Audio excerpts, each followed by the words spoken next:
114, Carol Liu. I'm going to present the measure. Looks a little familiar to me. Are you on? Here, let's try this. Try it now. Yes, I'm here, yes. Okay. Today I'm presenting on SB 114, a bill that establishes the K-12 Public Education Facilities Bond Act of 2016. Funding for the school facilities program is virtually gone, and there's a backlog of applications for state assistance. At the same time, there's been ongoing complaints about the current program's complexity and design, as well as questions about whether the program created in 1998 is aligned to the state's current policy objectives. The governor's budget proposes to expand revenue generation tools at the local level, restructure developer fees to allow school districts to better meet their facility needs, and expand allowable uses for routine restricted maintenance funding. While the state's growing debt service is of concern, it's unclear whether local districts have the capacity to generate sufficient revenue at the local level to meet their specific facility needs. The winding down of the current program and the governor's call for change presents an opportunity to rethink the administrative and programmatic structure of the state's facilities program and better align program design with the state's policy objectives. So SB 114 establishes the K-12 Public Education Facilities Bond Act of 2016 to provide the issuance of an unspecified amount of general obligation bonds for construction and modernization of education facilities to take effect if approved by the voters in November 8th of 2016's statewide general election. This bill would authorize an unspecified amount of bond for the purpose of exploring the appropriate amount and revenue mechanisms necessary to fund school facilities. And further dialogue should consider the following: the context of the state's overall debt, service, and infrastructure needs, the amount of debt the state can and should be issuing for the purposes of constructing and renewing public school facilities versus other infrastructure needs, and a local facility capacity, fiscal capacity, and other revenue sources for meeting school districts' facility needs. SB 114 advances the dialogue envisioned by the governor regarding programmatic changes in the future of the state school facilities program, but it is a work in progress. There are a number of outstanding questions still to be addressed. I'd like to advance the bill in its current form today, but as I work through these complex issues, I look forward to collaborating with administration, stakeholders, and interested members, and I ask for your support on SB 114. Questions? Any further support for the measure?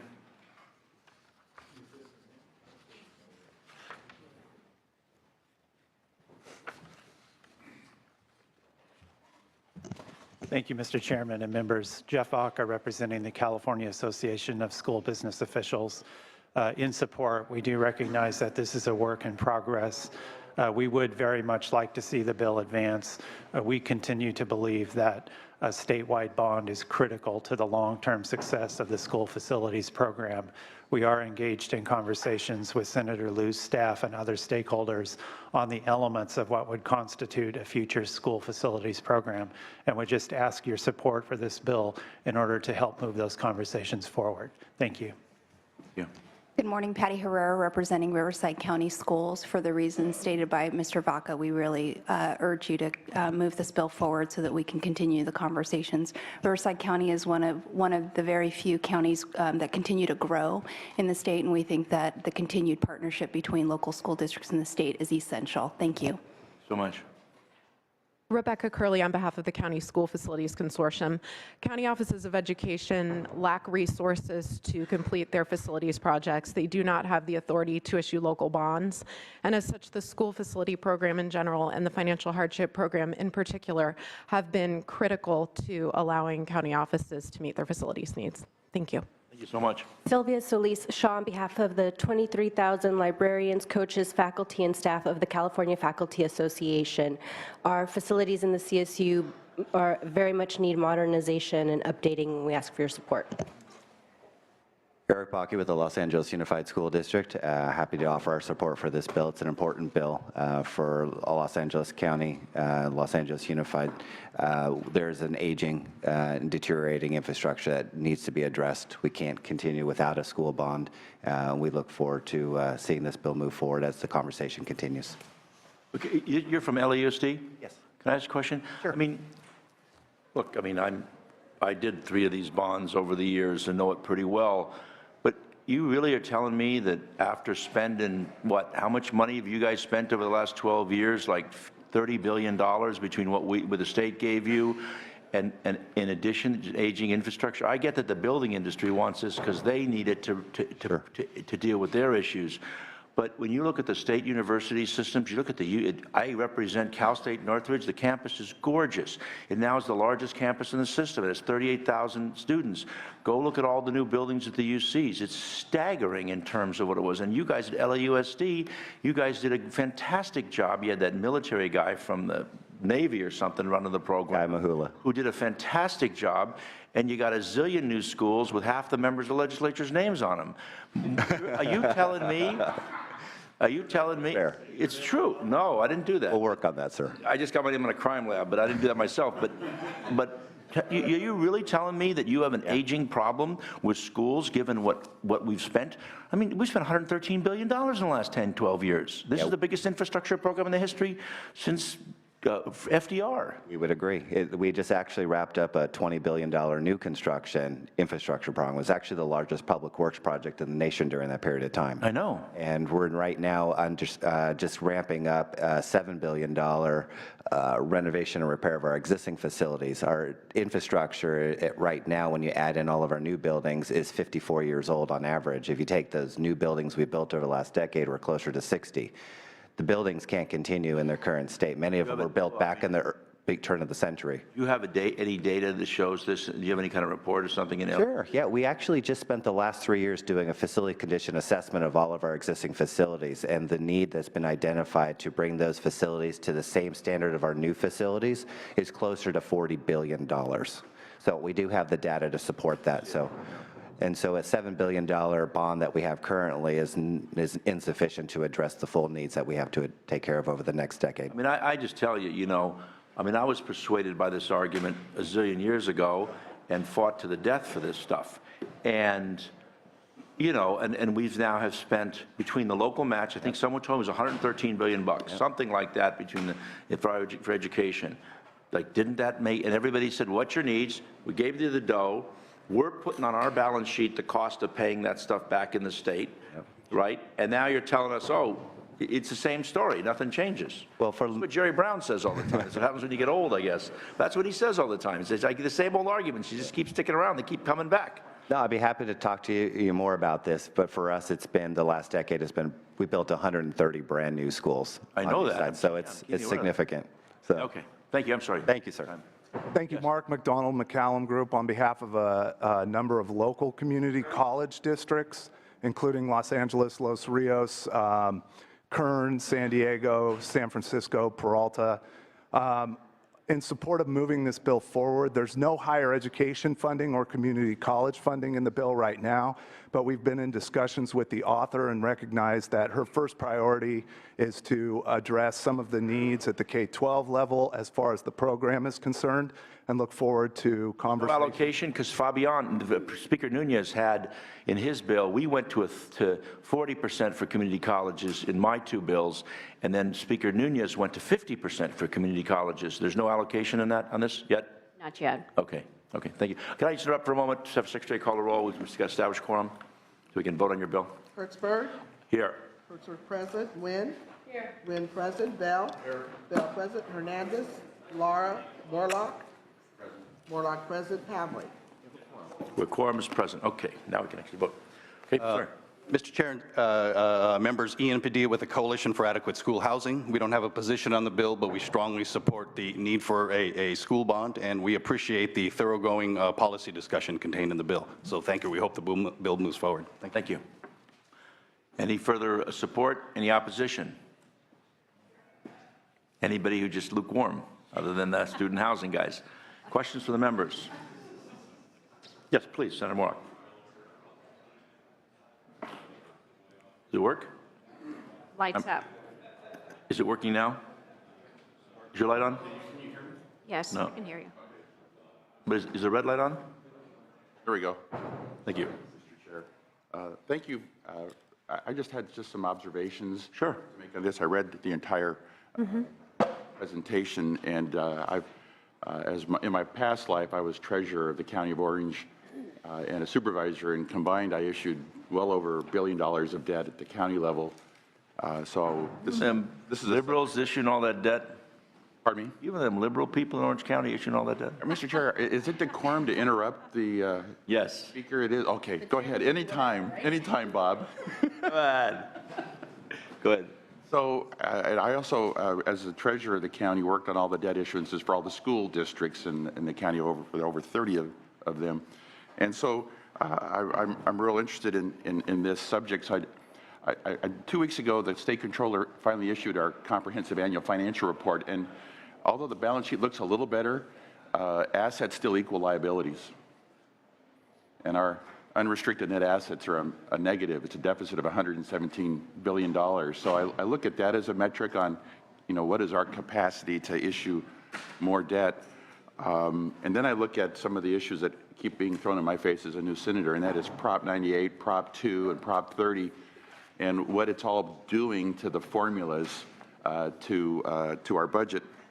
And if Prop 98 is taking half of our money, so to speak, and we have to set aside money for Prop 2, and we have a governor who wants to address retiree medical, and we've got PERS that's raising the contribution rates, seems like there's a lot of pressures on our budget. So I'm just curious, why with Prop 98 are we paying for these bonds out of the general fund as general obligation bonds and not out of the Prop 98 side of the ledger? So that's something I want to discuss in the future. It seems like our side of the ledger is getting more constricted while the Prop 98 side is growing. I think this year, I just found out we've got $2.3 billion. Next year, we've got another sizable amount of funds that could pay for these bonds. So I'm wondering, do I request legislative counsel to review Prop 98 to see if that's where the payment source can come from? That's sort of the direction. Otherwise, I can't support more bonds as a member of the Senate. But if I can find a better source, because your programs you're not going to have any money for your programs. That's right. That's right. So That's a fair question, and offline we could talk about how you could pursue that. But it is a big question, because you add right now the debt service $2.3 billion for schools just to pay back the bonds that Speaker Nunez and I did before. Plus you've got the money on Senator De Leon's Prop 39 that took the single sales factor that goes to schools plus this. It's a big number, but it is an important discussion. I do appreciate your observations, because I think, we've now done this 4 times, and it was very difficult. If you recall, Senator, there had been a problem with the legislature for 16 years, and in '98 we created a formula that worked. And I think the answer and what the governor's looking for is a way to deal with this, but to come up with an intelligent formula for with a fresh set of eyes. Correct. Yeah. Anything, Senator Bell? Okay. You want to close on the matter? We'll close. No, I appreciate the conversation, and I think it's a very serious one, because there is finite resources and a huge demand for services and infrastructure in particular here in this state. And so that is a huge conundrum that we're trying to deal with and trying to be responsive. There is we already have, since we're winding down the last bond issue, and we have an oversubscription of already $1 billion worth of projects that we could fund if we had the resources, and I'm sure that number would grow. You heard LA Unified, they have much more.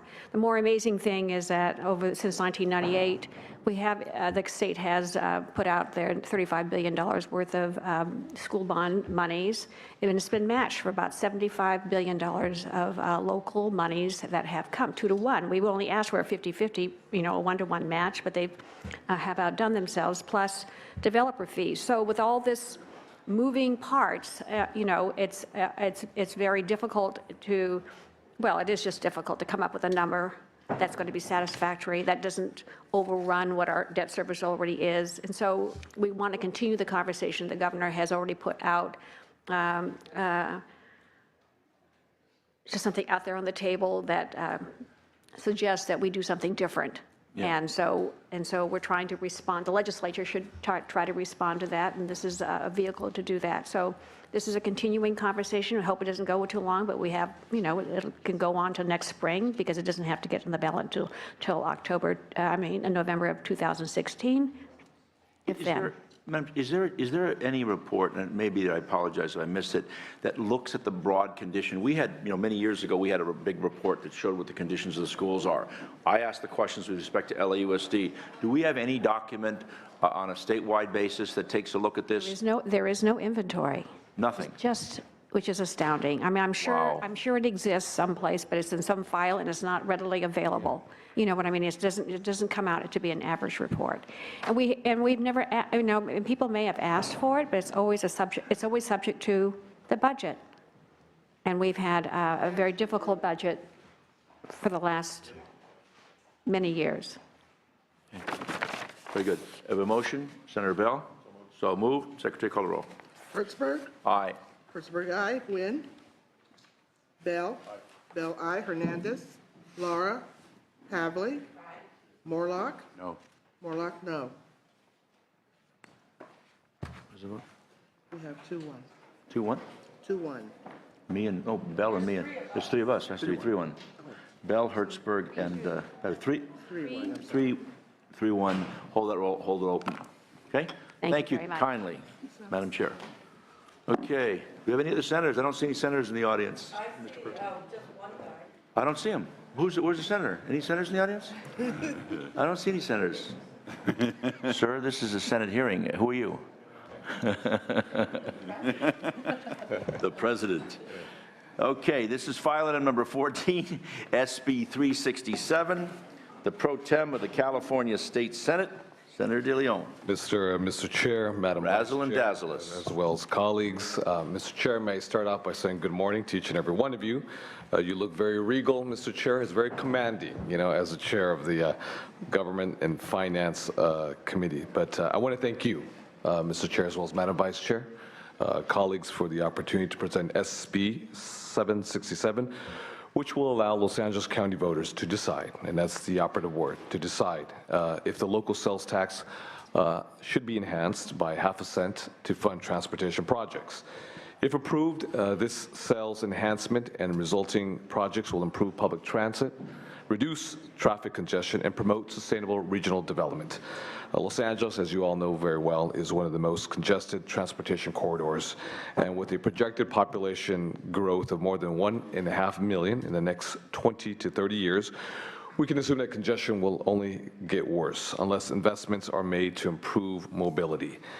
At the state level, investments to preserve California's transportation system simply have not been enough to meet demand.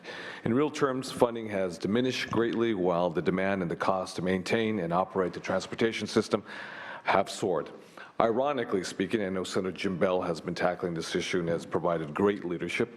Ironically, traditional tax revenues are not keeping pace with inflation, and the reality is with the proliferation of fuel-efficient cars and alternative fuel vehicles, while desired technological advances are actually reducing this funding. So consequently, counties have to turn to the voters to provide the authority and funding for priority transportation projects. I could give you a couple examples, Mr. Chair, as well as Madam Vice Chair, colleagues. Measure R in Los Angeles, approved by 67% of the voters back in 2008, will generate approximately upwards up to $36 billion for the next 30 years for transit and highway improvement projects. It's estimated that Measure R, again voted by the voters back in 2008, will create upwards up to 160,000 jobs for Angelenos. Now, though Measure R is drastically changing transportation in Los Angeles, the reality is further investment is needed. Residents, local governments, as well as transportation leaders in the region believe these projects are of worth. There are thousands of worthy projects, particularly transit projects, which will not be funded by Measure R. Let me emphasize and underscore, Mr. Chair, as well as Madam Vice Chair, 767 does not impose a revenue enhancement. Rather, it exempts the county from the 2% transportation transaction and use tax cap and authorizes LA Metro to develop a half-cent sales tax. Ultimately, at the end of the day, it will be the choice of the voters. Democrats, Republicans, decline the states, whoever you may be. It will be up to them if, in fact, they want to move forward with this matter on the ballot. By working with the Sub-Regional Council of Governments, COGS, to identify the worthy projects, LA Metro is pursuing a bottoms-up approach that will result in an ordinance that reflects the unique transportation needs of each area of the county. Allowing LA County to explore this option will allow the region to determine its own future. With me, Mr. Chair, as well as Madam Vice Chair, colleagues, is Michael Turner with LA Metro. I respectfully ask for your aye vote. Sure. Thank you, Mr. Chairman and members. Michael Turner on behalf of the Los Angeles County Metropolitan Transportation Authority. And I'd like to thank Senate President Kevin De Leon for carrying this measure. Very important for Los Angeles County, and it represents a significant opportunity for our county. Through Measure R, we have been able to leverage $15 billion in contracts that are at work now. We have a number of rail lines under construction in partnership with Caltrans. We have a set of highway improvements that are also under construction. Plus, we're able to make progress in rehabbing some of our rail facilities, which are aging, because we have some rail lines that were built almost 20 years ago, and they're getting old, and they need to be fixed up. This is a transformational opportunity for Los Angeles County through Measure R, but we clearly have opportunities to do more. Ever since we've passed Measure R and looked at possibly extending that measure, there has been discussion about what else needs to be done in the county. We've worked with each of the subregions by allocating $500,000 to each of the subregions to figure out and identify local priorities that we would then incorporate into a potential sales tax measure. That process is ongoing. To date, we've had over 2,300 projects and programs submitted, and that's just a sheer number. That doesn't get to the dollar amount. We're just talking right now with the COGS about how we sort those priorities, how we incorporate them into the sales tax, how we use our other funds that are available to address some of those issues, and how do we move forward. SB 767 creates the framework that allows that process to continue and ultimately develop a measure that will go on the ballot. And once again, I'd like to thank Senator De Leon for his help in carrying this measure and helping to move the process forward. Thank you, Mr. Turner. Anybody else support? Mr. Chairman and members, Andrew Antwi on behalf of Los Angeles Mayor Eric Garcetti. We thank the Pro Tem for, by virtue of this measure, creating an opportunity to have a conversation for Angelenos within the city and, of course, countywide on whether or not we can secure a 2/3 threshold voter approval locally for this tax. And we very much appreciate the opportunity to continue the investment in public transit, which was demonstrated through the approval of Measure R, and we expect through the local conversation would be replicated in a future subsequent measure that would be permitted by this bill, which we emphasize has been a key strategy within the region, countywide and an entire SCAG region, of meeting our goals for the sustainable community strategy. And so we're very much grateful to have the opportunity, and with that, we support. What's the current tax, sales tax rate in the city of Los Angeles? City of Los Angeles. You know? Yes, it's currently 8.25%. 8.25? Thank you. Okay, sir?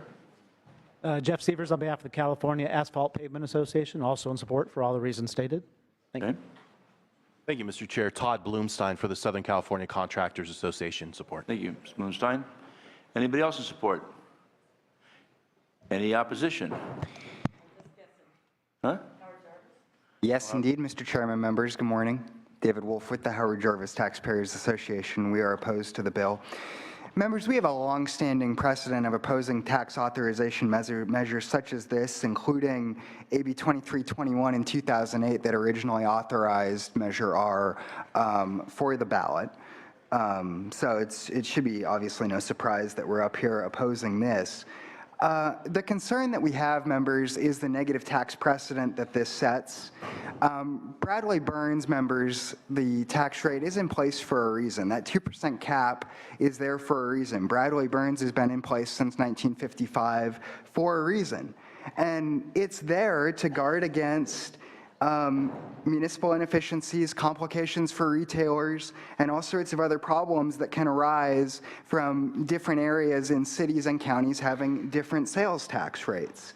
There needs to be consistency here, and the more exemptions we have in this cap across municipalities, the more difficult it is to get that consistency, and the harder it is for retailers and others to have consistent tax rates and know what that is going forward. We'd also mention, of course, that a sales tax is very regressive.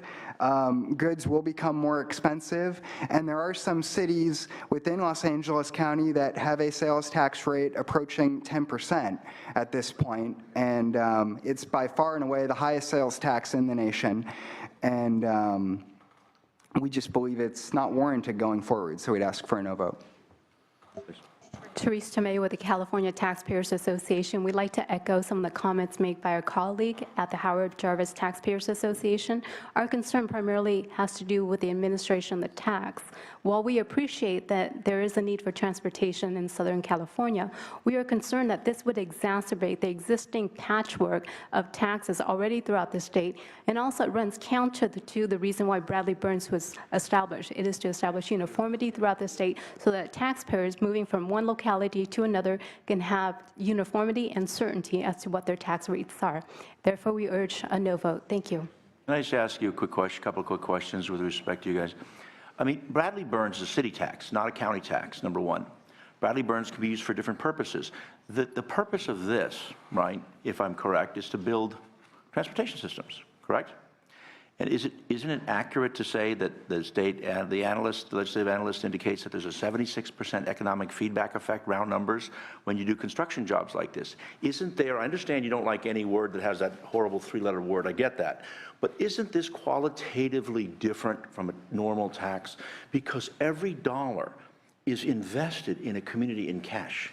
So when you look at the economic feedback effect of every dollar you spend of these borrowed funds, you're only spending 24 cents, number one, and that's on a direct diagnostic. And then when you look at the indirect effects of what other impacts it has on goods movement and transportation, doesn't this deserve a different set of eyes on when you look at the tax things?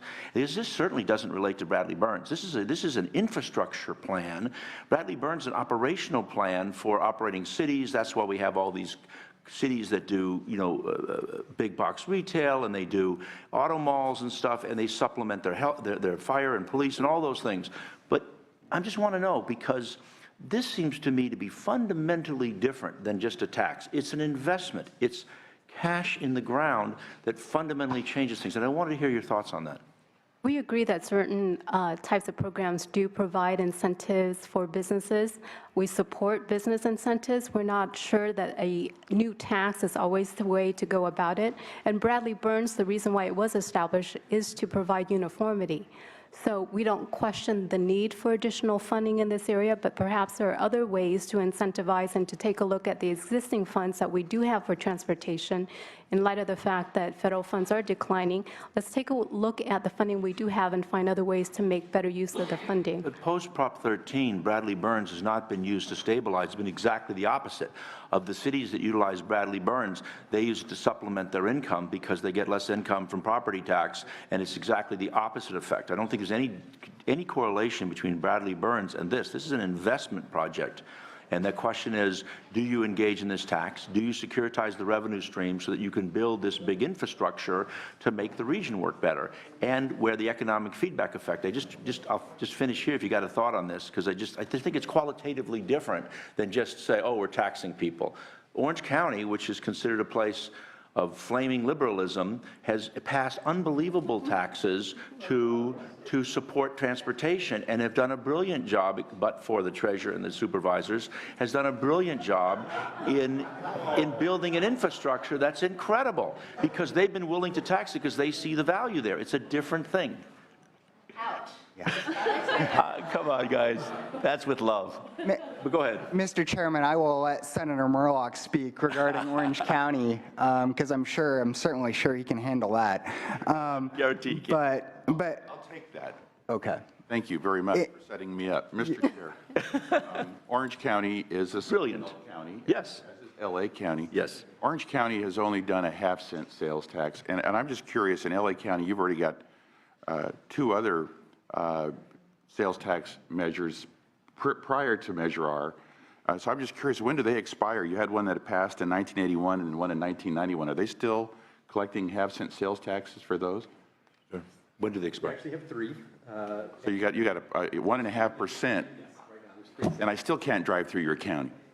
I mean, when I hit the border, I mean, how come you guys haven't been able to do something reasonable with a 1.5 compared to 0.5, Mr. Chair? Thanks for invoking Orange County. I love driving Orange County, but when I hit the border, I mean, if we can criticize, have a little fun, a little bantering, I'm just saying, how come you couldn't do it? You do a great job. I compliment you. I just want to get the question. Let's finish. Any other further opposition? And thank you. Thank you, sir. Thank you, Mr. Chair. Thank you, Mr. Chairman. Keith, and I'm actually not here in opposition. I'm here in support. I apologize. I was stuck in another committee. I'm the executive director of the Self-Help Counties, and every member of your committee has a self-help county. I just want to build off the points that you were making. In addition to being a tax that does create opportunities for business, it also puts California counties that are self-help counties in a unique position of leveraging additional federal dollars. We have limited dollars. The reason that there's so much leaning on the self-help counties is because the state cannot meet the need. The federal government cannot meet the need in the trust funds. The gas tax is diminishing, and more we're leaning on counties. Orange County, LA County, all 20 counties that have passed these measures have kept the faith of the voters because they build expenditure plans, they go to their elected boards, and then they go to the community and do another check with them to make sure that these are the types of plans and programs that are going to meet the travel needs of the communities. LA had an opportunity to do this last time. They came up a little short. They're going back to the drawing board. They're going to redo their plan. They're going to present it to the voters and give the voters the chance to say, this is a plan that works for us. It's a unique system that empowers communities so that they get exactly what they want. It's very responsive. The expenditure plans are built out, and the success of each county is because they go out into those communities and ask them what they want, and then they say, are you willing to pay for it? And that's a unique system here in the state of California that has proven successful, has delivered billions of dollars of projects here in the state, created hundreds of thousands of jobs over the last 20 years, 25 years since we've been in existence. It's a unique program in the United States, and one that I think you're going to see increasingly mimicked. So I commend the Pro Tem for bringing this forward. It's going to give his citizens in the county of LA the opportunity to decide for themselves if they want to fund this and to look at the projects that they're going to get for it. Orange County's done it twice. It's a great program, and I'd ask for your yes vote. Any further questions from the members? Senator Laura, you look perplexed. You okay? I just never thought I would agree with the Taxpayer Association on some of the issues that he brought up. The patchwork of different sales taxes in the cities is something that we need to address, and also understanding the tremendous need as somebody who lives in LA County to be able to build these vital projects in our communities. For example, in the city of Southgate, it's a 10% sales tax, one of the highest in LA County, and the average income is $48,000. So, this overtaxing of folks is something that I'm worried, but I understanding this is a different issue, trying to get at something that's very, very needed in LA County. So I'm just a little perplexed. That's it. Thank you so much. May I have another shot at this one, Mr. Absolutely, Chair? Senator Mark. Just being a self-help county it has been great for Orange County. What's been a little disturbing in the last 2 years is that we were proposing to widen the 405 freeway and expand 17 bridges, only then to have Caltrans come in and say, hey, thank you very much, we'll take the middle lanes. And so that's a little disturbing to be a self-help county and then have the state try to commandeer what you're paying for. In fact, it's disturbed at least Ventura County, which still is not a self-help county, and they're looking at that kind of land grab, even though it's the state's right of way. But when you're doing all this work and chipping in and having it, unilaterally taken away is disturbing. So I'm just sort of curious, Senator De Leon, this is going to be a specific purpose ballot measure, and it will require a 2/3 majority? And so I'm just curious, how's the polling going? How do you get, I mean, that's a tough job to get a 2/3 vote. You just Measure R just passed with 67%. You just barely got it, right? I think, I don't want to get too ahead of ourselves. I think we have to bifurcate the political, the campaign, the polling, quantitative and qualitative research, sort of a gauge survey, if you will, with the voters. I have not had access. I haven't seen any polling as of yet. I'm sure I will in the near future if we are successful with this measure and are able to place it on the ballot before the voters in LA County in 2016. I think that the voters themselves, given the projected population growth in Los Angeles County, are going to see, that this is very much needed. We did pass Measure R. The last measure a few years ago, we barely lost, by a razor-thin margin. The supermajorities obviously complicate that. It's not a simple majority. But I think that, and again, this is my own extrapolation, just my own conjecture based on no empirical data at all whatsoever. I think that the voters of Los Angeles will give it a really serious look, and I think at the end of the day, they will be highly supportive of these measures. Orange County and Los Angeles counties, no pun intended, it's apples and oranges. You can't compare a county that's, you can't compare. It's New York. You can't compare 11 million, a county of 11 million. And obviously, I understand your frustration when you drive up the 5 or the 405, the congestion, you hit a wall. LA County's a population of 11 million, Orange County in its totality is a population of 3 million. The city of Los Angeles in itself is larger than the county of Orange. So it's sort of kind of, like I said, apples and oranges to make that sort of comparison. City of Los Angeles and LA County is a much older city, much older city. Orange County is a much more recent established, entities. You have the 405 freeway, obviously. You have 10 lanes up and down. You go up the 5 freeway, all of a sudden, you're going really quickly, up to 5 when you're in Orange County. And all of a sudden, when you hit LA County, it's all of a sudden, boom. You go from 10 to 3 lanes all of a sudden. It's a very old, right in my district, for example, I have the oldest freeway if not the United States, at least the western region of the United States, in the 110 freeway. From downtown Los Angeles to Pasadena. It is the oldest freeway in the western part of the region. But, these are very serious, projects. I respect, obviously, the opposition's perspective. I think that, Senator Hertzberg, I couldn't have articulated, better the understanding of the arcane complexities of Bradley Burns and the pragmatic functionality as it pertains to a really serious issue, when Senator Hertzberg, underscores money attracts money, and the billions of dollars have been attracted from the private sector, and economic growth and job creation is one of the big benefits that you get. But obviously moving people from one part of the county to another part of the county and moving goods. Los Angeles County through the Port of Long Beach and Los Angeles is a big economic mover. It's the largest port in the country. You got to move goods quickly and efficiently because it does impair the economy. And also, too, at a very personal level. When a mother has to race across town to go pick up her child and she's scared because she doesn't know what's going to happen if she doesn't get there on time, that increases stress levels to a level that it's incomprehensible for a mother. So you have all kinds of dynamics playing itself out. And quite frankly, and I've said this before, and I'll say it again, I think if Howard Jarvis had to drive today in LA County roads, I think Howard Jarvis will be leading the fight to pass this measure, before the voters. I think that's what Howard Jarvis would do. Yeah. I knew so, it. I think that we got to, I know we can, adhere to a sort of a strict, rigid orthodoxy, but also, too, we have to give people the choice.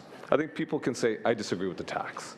I just disagree with the tax. This is my rigid orthodoxy, or this is what I adhere to, no tax, period. And that's fine. I respect that, and if that's what the voters do, that's what the voters do, or a percentage of the voters. But this measure is about choice. It's about giving people a choice. They may vote for it, and it may pass. It may not pass. We don't know what the 2016, political environment's going to be like. It may not pass, but we want to at least give them a choice. What ballot, Senator, is this going to be on? Is 18, November 18? I think Senator Hertzberg, my understanding, Mr. Turner, it'll be 2016. 16. Okay. 2016, when we know there's going to be a large voter turnout, in 2016. So. I think the Howard Jarvis will want it a primary 2014 cycle, but no, it's going to be 2016 cycle. It'll be a large voter turnout. Mr. Chairman and members, Andrew Antwi, just wanted to correct the record. I was incorrect. The current rate in the city of Los Angeles, we're at 9%. 9%. So I apologize for that. Well, you shouldn't have corrected yourself, by the way, for the record, right there. Thank you, Mr. Antwi. Anything further? Just one further question. Have you talked to the rating agencies? If you lift the cap, does this do anything at all to the bond rating agencies? If you're going to pass this, issue the bonds, is the cost of money different at all? Have you talked to Standards & Poor's or Moody's or Fitch? Not yet about this tax. I mean, we deal with them constantly on the existing taxes we have, but we haven't addressed any specific financing. But it just goes to Mr. Morlock's, Senator Morlock's question about how much debt you got and what your debt load is results in pricing and rating, as you're keenly aware. So I just would only caution you that. I would check on that to make sure you're okay. I wouldn't think so, given what the assets are, but I would just ask that question. Anything further? We have a motion. Senator Bell so moves. I saw you. That was very good of you. It didn't move his lips very much. Secretary, call the roll. Hertzberg? Aye. Hertzberg, aye. Wynn? No. Wynn, no. Bell? Bell, aye. Hernandez? Lara? Morlock? No. Morlock, no. Havley? You have a 2-2. 2-2. We'll hold the roll open. Thank you, Mr. Chair. Thank you very much. Thank you. Thank you. Mr. Pro Tempore. We have Mr. Berryhill, Senator Berryhill, with the Fiona Ma, the former Speaker Pro Tem of the California State Assembly and now a member of the Board of Equalization. This is file item number 4, SB 433.